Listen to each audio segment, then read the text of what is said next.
So this is our exclusive OTB Sports UEFA Champions League final show in association with Pepsi Max, proud sponsors of the UEFA Champions League. Pepsi Max, maximum taste, no sugar. You can use the hashtag for the love of it. I'm delighted that Denise O'Sullivan is still with us. Where in the world are you, Denise? I'm in Raleigh, North Carolina, in the United States right now. Very good. So you're playing your club football at the moment with North Carolina Courage. Season is underway? It is. We're actually 2 games in. Probably haven't got off to the best start. We tied and we lost. So we play again tomorrow night and hoping for a better game for sure. Naomi Osaka owns the Courage. Am I right in saying that? Yeah. She's an investor now in the Courage, which happened a few months ago. And, Right. we were all so surprised with it. But it's absolutely fantastic to have her on board. Are there benefits to having a 4-time Grand Slam champion as one of your owners? Yeah, I mean, she's incredible. Just an inspiration for us to have her on board. And, I think she's going to do a lot of things for our club. So we're really excited. Yeah. You were back in this part of the world pre-Christmas. You spent some time with Brighton, and there's so much attention on the Super League at the moment, and it seems to be going from strength to strength in the UK. Was there much of a temptation to stay, or are you just loving life too much in America at the moment? Yeah, there was no temptation to stay, if I'm being honest. Right. Dave asked me when I was there, would I be interested? But in the first place, it wasn't my intention to go to England. The only reason was because there was COVID. It was really bad in America at the time. We had European qualifiers with the national team. So in order for me to be at those Irish games, I had to be in Europe. So spoke with the club here in North Carolina, and they had my best interest at heart to let me go and just get game time, because that was the most important thing at the time. But I had a great experience there, and in the future, would I end up in England? Maybe, but it just wasn't the right time to stay. I still have a lot here to give to this team, and they gave me a lot these past few years, so I'm loyal to them. Yeah, it sounds like quite a turnaround in your attitude to America from maybe your first year or so there, where things weren't really working out, and maybe you were coming back home with no choice. Yeah, that was a crazy time. Honestly, it was a roller coaster. I first went to America in 2016 with the Houston Dash. Got off to a great start and played almost every minute of the games in that season, and then a new coach came in, and I found myself on the bench. Only playing in the last 2 minutes of games, and going back for national team games, my confidence was shot. Wasn't playing well. So yeah, it was my decision to go to the club and tell them that I wasn't happy there, and I was possibly going to sign a deal overseas in Germany. That was the plan at the time. And Paul Riley, the head coach of the North Carolina Courage, called me and said, we would love to have you down here. In time, I'll play you. I'll give you game time. And, he put his full confidence into me. He believed in me from the minute I came here, and so did the players. And the biggest thing for me that I would take away from that is it's so important, the environment that you're in and the people that you surround yourself with. Because the minute I came here, it was a bit of shock to my system. The training was so hard, but there was inspiring world-class players around me that pushed me and made me better and improved my game. When you talk about your confidence being shot, how does that manifest itself on the pitch? Are you taking less risks? Are you a little bit slower getting around the park? How does it affect you in training and when you're actually playing a game then? Yeah, in games, I remember one particular game coming back, we were playing against Scotland. It was under Colin Bell at the time, and I wasn't myself at all. I think I hid in games. That's when your confidence is down. You don't want to get on the ball. And for me, I am a player that wants to be on the ball all the time. That's my game. So I found myself hiding, not wanting to get on the ball.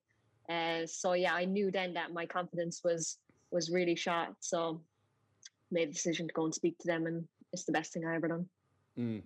That want to get on the ball in some ways seems very un-Irish from what we expect from our footballers at times, and it's been so noticeable watching you with Ireland over the last couple of years. I don't think there's any question that right now you're Ireland's most technically gifted footballer, and it's so refreshing to see an Irish player constantly demanding the ball and doing the right thing with it all the time. Where did you learn that? I would say I played a lot of street soccer with boys growing up, and you get so many touches on the ball, being out there playing with them, getting on the ball all the time. But I think, honestly, when I came to the Courage, I was a number 10 and Paul Riley transformed me into a number 6. So I think the role and responsibility of being a number 6 is to start to build up, start to play for your team, and be intense on the ball. So I had no choice, really. If I wanted to play for this team here, I needed to demand the ball more. And I think it really came from coming to the Courage. And obviously, when I'm with the Irish team, I'm a number 10. So when I'm going back to national team camp, it's a bit different from playing with the Courage. But it's the same thing, really. I want to get on the ball in being a number 10, getting in those half spaces, getting turned, bringing other players into the game. And it's fun to get on the ball. That's why I play the game. I mean, it's just really, it's fun.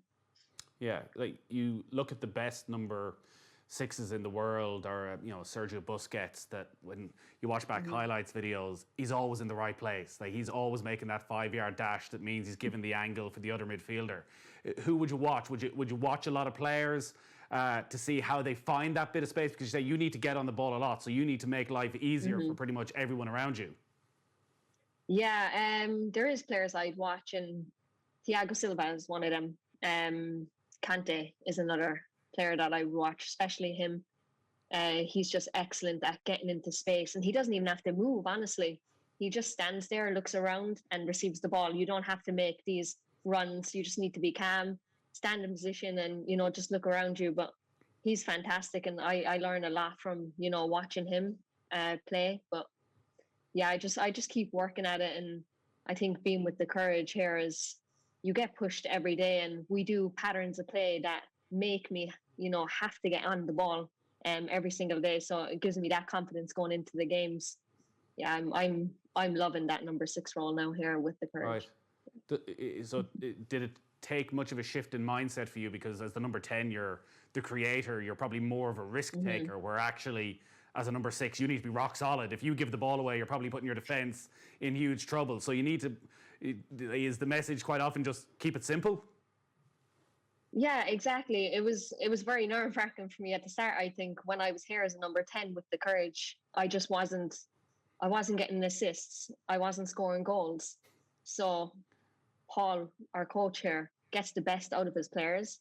And for me to be the best, I couldn't play in that position anymore. He seen me as a number 6, and he took the risk and put me there. And it's really different because you're lower in the field. You're right in front of your defense. And if you make a mistake, the other team could go and score. So whereas the 10, you're higher up the pitch. If you lose the ball, it matters, but it's in a higher position. So it's not as close to your own goal. But yeah, I love it. I love the intensity of playing the 6, just getting on it, spraying it out to the fullbacks. And here with the Courage, we play a 4-2-2-2, a box formation. And I'm that 6 in there with another 6 next to me. And you always get on the ball in this formation. Sprayed out your fullbacks. You have to be underneath your fullbacks to get it back, getting your 10s into the game. It's just an exciting formation to play. So a 2-2-2, is that 2 6s, 2 10s, 2 number 9s, or? Yeah, right. It is 2 6s, 2 10s, 2 number 9s. Yeah, so our fullbacks do a lot of the work up and down. They create the width for us, and sometimes our 10s can sit in the half spaces, or they can pull out wide to create that width. We always need at least one player to create the width for the team. But yeah, it's a very exciting formation to play. You get loads of touches on the ball, and it can be very dangerous if you do it right. So are you, I'm thinking maybe of Liverpool and Alexander-Arnold and Henderson. When Alexander-Arnold bombs forward, it was so noticeable when Henderson's not there. Henderson just steps across 5 steps and lets Alexander-Arnold going, knowing he has the freedom. Is that your job as well, that when those fullbacks get forward, do you need to be the one to provide the cover? Exactly, yeah. That's my job, is to protect the back line when our fullbacks go on. Usually what we do is strong side 6. When our strong side fullback is going on, we could push up and join the attack and play, as long as there's another 6 sitting there to protect that space. So yeah, just always 1-6 protecting and 1-6 to bomb on an attack with the 10s as well. When you're making that shift, I'm more likely the defensive 6. right? Yeah. When you're making that shift from into a deeper role, like, does it take a bit of time then to sort of reevaluate your worth to the team? Because as you say, when you're number 10, you can sort of see your value in assists and goals and those clinical plays where there's not quite as much glamour maybe in the position you're in right now, but it's an arguably an even more important role. It's so important, yeah. I think playing the number 6, you know, you're the start of the build, and players depend on you to for your distribution, you know, into those 10s. They want the ball from you, and then on the other side, you're putting in a lot of work defensively. It's not easy, so it's just as important, I think, as, you know, up there attacking. You don't have to score goals to be an important piece in the team. You know, I've luckily won the MVP with this team twice and been in that 6 role. So, you know, my teammates picked me just for what they've seen that I've done, like my hard work and my willingness to get in the ball and, you know, bring other players into it. So, yeah, the 6 is definitely just as important. Yeah, well, your peers recognising you is as good as it gets, I guess. Talking about the international side, like, we've spoken to a lot of your Ireland teammates over the last 3 or 4 months, and I rarely remember talking to a group of players that a defeat has affected as much as what happened against Ukraine. That even though we're several months on now, like we're 6 months on now at least, it still stings, and the sense of disappointment seems as raw as ever. Is it like that for you? Never goes away, and I don't think it ever will. Honestly, it was the most heartbreaking defeat of my career. I think I couldn't sleep for weeks after that. After that, losing that game, I was waking up during the night. I was just so devastated that we lost, because we done so well in that campaign to get that far, and then to lose the game the way we did. It was it was heartbreaking. But look, they're the games that make you stronger, and, you know, we'll keep pushing on as a team, and I think we will get there at some stage. The way of international football, you all head back to your clubs, and maybe you don't, particularly during COVID times, you know, you can't go for a few drinks afterwards and maybe drown your sorrows even. So in those weeks afterwards, when it's really tough, are you in contact with the other players, with the management team, or do you just need to do it all by yourself? You'll be in contact with a few. I guess a few of my friends, close friends that I have on the team. You know, we'd be texting back and forth, and, you know, they're feeling the exact same way. So it's good to talk to them, and just being in contact with family. And luckily, I was actually with Megan Connolly and Rihanna Jarrett at the time in Brighton. So we were together, and we were able to go through that tough time together. So it was good to have them there. But yeah, you just have to, as heartbreaking as it is, you just have to move on from those situations. Difficult not to let it affect your club form, I'd say.